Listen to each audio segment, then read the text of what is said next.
Estamos de volta no segundo bloco do seu Esporte em Dimensão Total.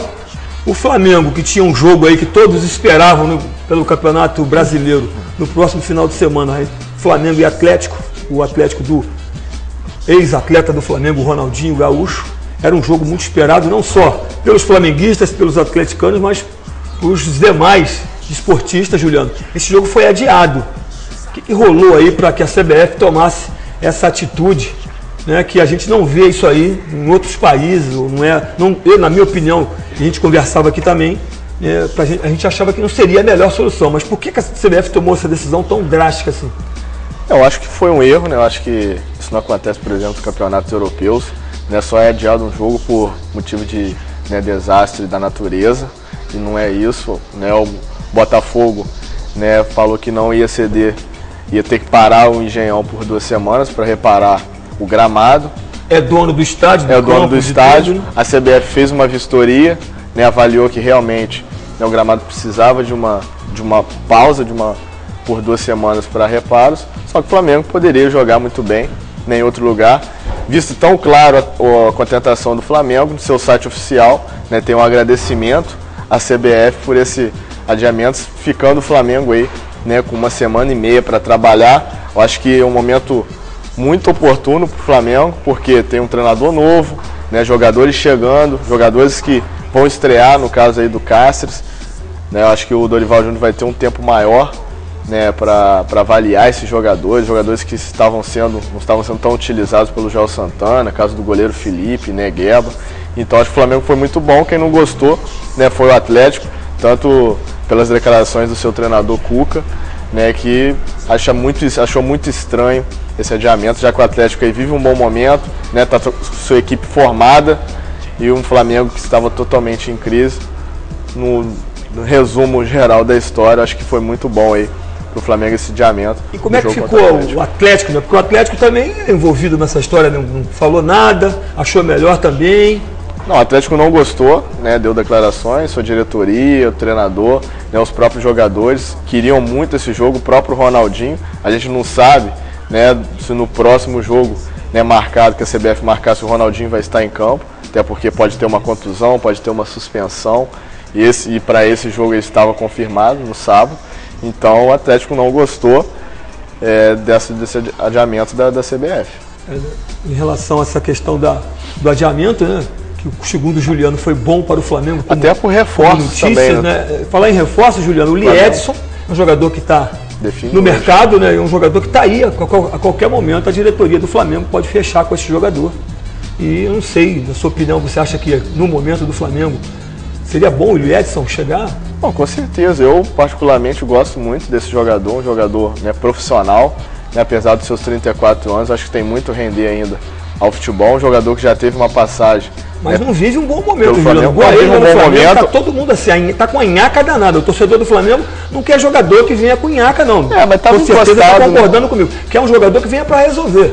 Será que ele resolve o problema do Flamengo? Mas as pessoas esquecem um pouco do passado, só lembram do momento, né, dos últimos momentos do jogador. Mas o momento do Flamengo não está muito favorável para a mas um jogador que não estava com tanta motivação assim no Corinthians, né, não vinha sendo relacionado, perdeu espaço nessa reta final da Libertadores, mas foi um jogador importantíssimo, né, a gente já chegou até a assistir em alguns jogos juntos, Tatão, do Liedson no Campeonato Brasileiro, do título do Corinthians. Então, no ano passado, isso não tem muito tempo, então é um jogador que pode ajudar muito a equipe do Flamengo.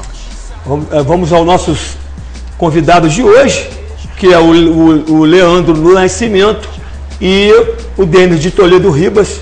O Leandro, técnico de basquete, e o Denis de Toledo Ribas, árbitro de judô. Mas antes da gente fazer mais perguntas para os nossos convidados, eu quero ver o recado da Zaquil. A Zaquil Arquitetura e Construção é uma empresa consolidada em excelência e profissionalismo, em mais de 10 anos de experiência nos ramos da construção civil. Com sua sede em Três Rios, ela atua com uma completa estrutura, que entende cada novo trabalho como uma oportunidade de transformar positivamente a qualidade do espaço construído e realizar de maneira objetiva as expectativas dos clientes. Mais informações, Rua Domingos dos Anjos 155 Centro. Telefone 2252-3229 e 2255-2936. Zaqueu, Arquitetura e Construção.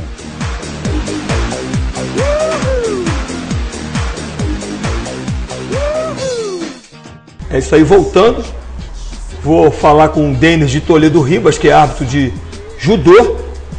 E antes de fazer a pergunta, eu queria que você falasse um pouco sobre a medalha de bronze, Denis, que o Brasil acabou de conquistar hoje na parte da manhã. O nome da atleta é Mayra Aguiar. Conseguiu um bronze, que é muito importante, tanto para essa atleta como para o judô. Gostaria que você falasse sobre a Mayra e um pouco sobre essa conquista também. Tatão, realmente foi uma luta onde ela realmente se soltou, já que na primeira luta nós estamos tendo as imagens dela. Aí, Denis, é uma gaúcha de 21 anos, aliás, faz 21 anos amanhã. Ela, um pouco antes de disputar essa semifinal, quando ela ainda estava nas quartas de finais, ela foi finalizada por uma chave de braço. Quando ela começou a perder a luta, faltavam 15 segundos, ela partiu para cima, arriscou tudo. E ela mesma deu uma entrevista, eu assisti depois da luta, quando ela ganhou o bronze, ela falou que sentiu o braço dela estalar. Então ela ficou meio desesperada, saiu, ela falou que tinha uma vontade imensa de chorar, mas que foi, assim, nos contatos que ela teve com Aurélio Miguel, que foi um ex-medalhista, ganhou ouro, ganhou bronze. Então ele virou para ela e falou, olha, acabou, é outra competição, foca, senão você vai se arrepender disso pelo resto da sua vida.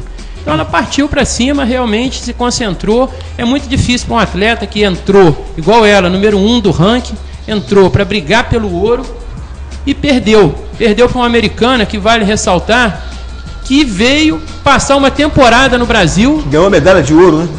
Entendeu? Ganhou o ouro, ela veio passar uma temporada no Brasil para estudar um pouco da escola de judô brasileira, estudar como a coisa funciona, Tatão. Quando você tem uma atleta que você, assim, provavelmente vai ser uma grande adversária sua, você pega vários atletas que têm o mesmo estilo dela, o mesmo estilo de pegada, e faz uma temporada com esses atletas estudando, para você tentar surpreender. Foi o que a americana fez. São grandes arquirrivais, agora o placar está em 6-4 para a americana, entendeu? E foi realmente... confronto isso aí, isso. Falando de confrontos dos últimos, a americana com esse hoje ganhou o 6º e a brasileira está com 4 contra ela.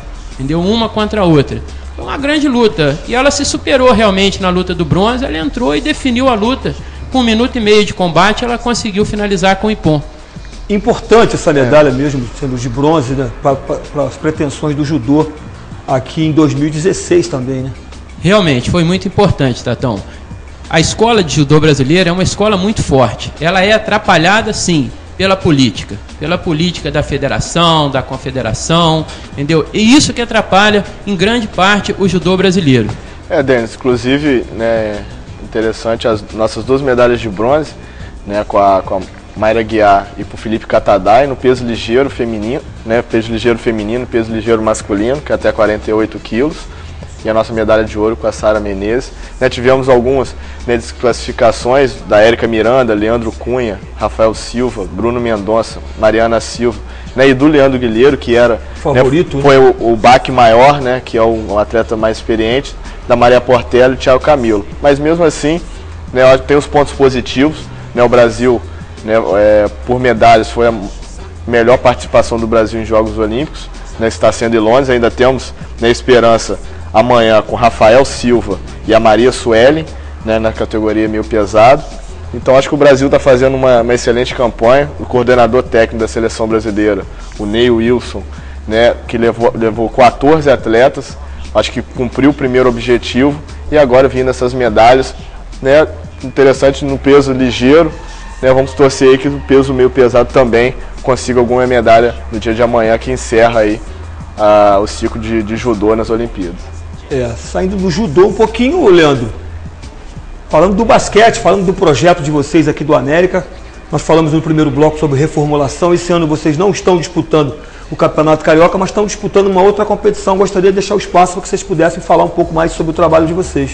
Sim, esse ano a gente está passando por uma reformulação, tanto da equipe técnica como também de atletas, tá? E estamos competindo em uma competição que envolve equipes da região, como Volta Redonda, Valença, Partido Alferes e até mesmo Juiz de Fora. Tá? Então a gente está com equipes sub-15 e sub-17 disputando essa competição. E é bom a gente ter essas Olimpíadas que trazem até mais estímulos para novos atletas e novos garotos que queiram participar da modalidade. Né? A gente, mais uma vez, só relembrando, a gente trabalha lá no Sesc, toda terça, quarta e quinta, 2 horas da tarde. Tá? Isso aí, Leandro, muito obrigado pela sua presença aqui. A gente está quase terminando o nosso programa. Eu vou passar também a bola, ou o kimono, né? O judogi, não é isso que fala? Exatamente, judogi. Judogi para o meu amigo Denis de Toledo Ribas, que é apto de judô.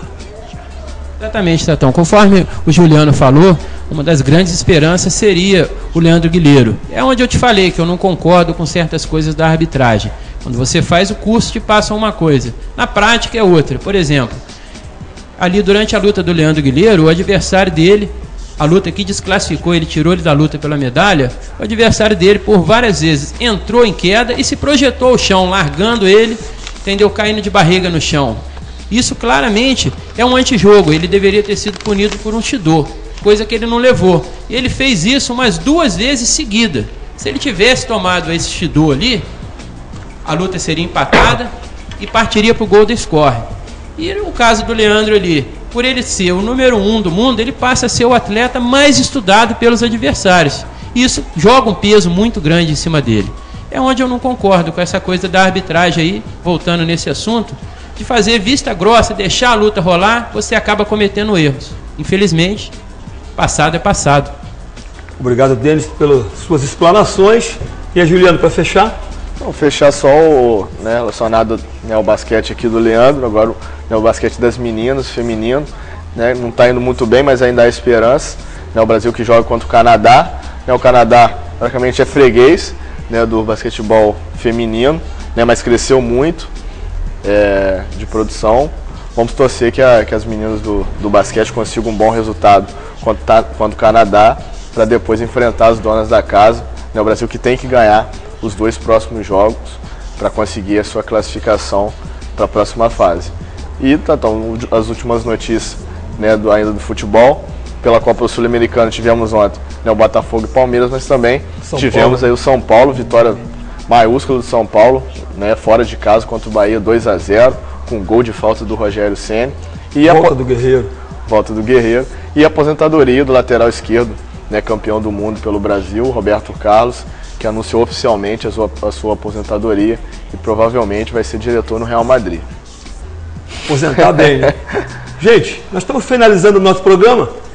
Pelo que nós comentamos aqui, falamos de medalhas aqui, eu acho que essas Olimpíadas, ela está sendo chamada as Olimpíadas das Mulheres, né? Gostaria até que a nossa técnica, se pudesse dar um close aqui. Essa aqui é uma atleta da Arábia Saudita, está escrito aí na manchete, aí, bandeira da luta. É a primeira atleta saudita a representar o país, inclusive foi a porta-bandeira da Arábia Saudita. Ela, você sabe que lá no país, dos países árabes, a mulher lá, culturalmente, ela não tem acesso a tudo que a cultura ocidental permite. Ela é uma lutadora, uma guerreira. A gente espera que o exemplo dela sirva para você, mulher que está em casa aí, sirva também para você, homem, para que você não deixe de lutar por aquilo que você deseja. E só para ilustrar ainda mais essa questão dessa atleta da Arábia Saudita, ela é atleta de judô, Denis. É o judô também ultrapassando barreiras aí e quebrando preconceitos. E é com essa mensagem que a gente termina o nosso Esporte em Dimensão Total de hoje, agradecendo a presença do Juliano, do Leandro, do Denis de Toledo Ribas e a sua companhia. TV3, qualidade você vê aqui. Tchau.